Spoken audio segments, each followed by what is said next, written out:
crianças? Prontos para mais uma aula? Vamos pegar nossas apostilas aí de história na página 75, para que possamos acompanhar? Mas antes, vamos fechar nossos olhos e fazer uma oração? Senhor Deus, amado Pai, obrigado, Senhor, por mais uma aula que se inicia.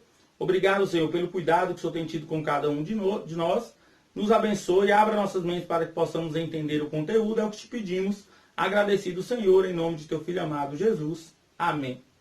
Bom, na aula anterior nós falamos sobre os direitos humanos, né? E falamos lá sobre a ONU, né, que é a Organização das Nações Unidas, o trabalho que ela faz no sentido de preservar a paz mundial, certo? Na aula de hoje nós vamos falar sobre os direitos dos brasileiros. Aí eu quero que vocês acompanhem comigo aí na página 75 da sua apostila. Bom, ela começa dizendo assim: para garantir a convivência pacífica e os direitos humanos de um povo, é necessário que cada governo assegure a existência de leis e regras favoráveis. Então, as leis e as regras, elas têm um intuito principalmente de preservar a paz, né? De preservar a convivência pacífica entre as pessoas, certinho? E aí ela continua, ó, a lei que rege um país chama-se Constituição. Nela estão presentes todos os princípios e leis fundamentais da nação. Em um país no qual o governo é democrático, o povo participa escolhendo representantes que irão criar e aplicar as leis. O que significa ser um país democrático? Significa que o povo, a população, certo? Ela tem o direito de ir até as urnas e eleger os seus representantes. No caso, presidente da República, deputados estaduais, federais, senadores, governadores, prefeitos e vereadores, certo? Então, um país democrático, o cidadão ele tem o direito de poder eleger os seus representantes políticos. E eles é quem irão criar e aplicar as leis, certo? Conforme elas estão escritas aí na Constituição Federal, certo? A atual Constituição brasileira foi elaborada em 1988 e ela apresenta no título 2 o capítulo 1 e os direitos e deveres individuais e coletivos que devem ser conhecidos e respeitados por todos os cidadãos brasileiros. Mas vamos fazer o seguinte, nós sabemos que a Constituição brasileira ela é dividida principalmente em 3 áreas: o direito civil, o direito político e o direito social. Neste momento vai passar um videozinho aí para você explicando o que é cada uma destas áreas, certo? Então acompanhe, agora a gente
das leis que regem o Brasil, neste caso aí dos direitos civil, político e social. Espero que tenham entendido. Se não conseguiram entender, voltem um pouquinho o vídeo, assistam novamente, para que vocês possam ter uma compreensão bem legal aí do que cada uma delas abrange, de qual área cada uma delas abrange, certinho? Mas vamos lá. A nossa página 76, ela tem um texto complementar que fala exatamente sobre a Constituição brasileira, certo? E aí ele vem falando do título 2, dos direitos e garantias fundamentais, né? E aí fala sobre o capítulo 1, que ele diz assim: dos direitos e deveres individuais e coletivos.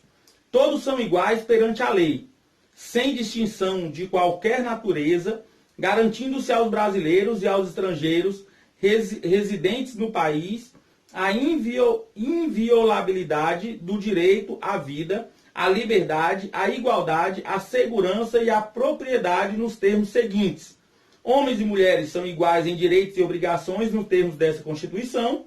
Ninguém será obrigado a fazer ou deixar de fazer alguma coisa, senão em virtude de lei. Ou seja, todos nós temos direitos iguais, né? Diante da lei brasileira, todos nós somos iguais. É lógico que nós sabemos que, na realidade, muita coisa, né, acontece para que o povo brasileiro acabe se tornando desigual. Mas, diante da lei, nós temos que lutar, sim, né, pela igualdade do povo. E no capítulo 4, vem falando aí sobre os direitos dos políticos. E aí eu quero chamar a atenção aqui para o artigo 14, que diz assim: a soberania popular será exercida pelo sufrágio universal e pelo voto direto e secreto.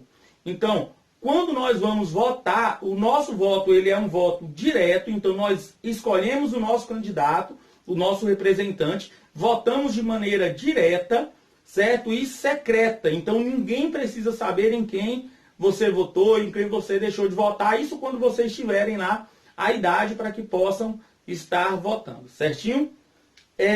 No demais, na sequência do texto aí, vem falando sobre alguns artigos, né, ou incisos aí, no caso, explicando melhor como funciona a lei aí dos direitos políticos, certo? E aí eu quero que você faça a leitura para que você possa realizar as atividades aí da página 77, ok?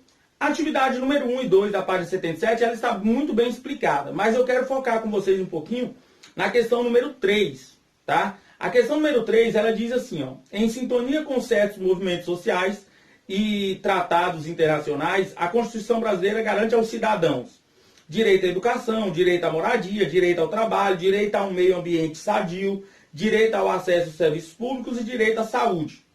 A letra A, ela pede para que façam em grupo. Infelizmente, nesse momento, não temos como fazer, né? Mas a letra B, ela vem pedindo assim, ó: em seu caderno, dê respostas com justificativas para estas perguntas.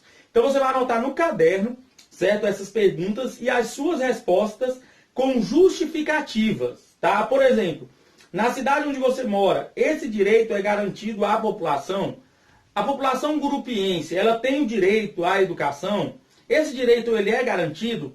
Como que você justifica que esse direito é realmente garantido? Então, você vai pesquisar um pouquinho, responder aí nos seus cadernos, certinho? E daqui a pouco a gente volta com um trechinho aí, com a correção das atividades, para que vocês possam compreender melhor tudo que nós estamos trabalhando, ok? Então, bons estudos, realizem as atividades, certo? E depois façam as correções. Até mais!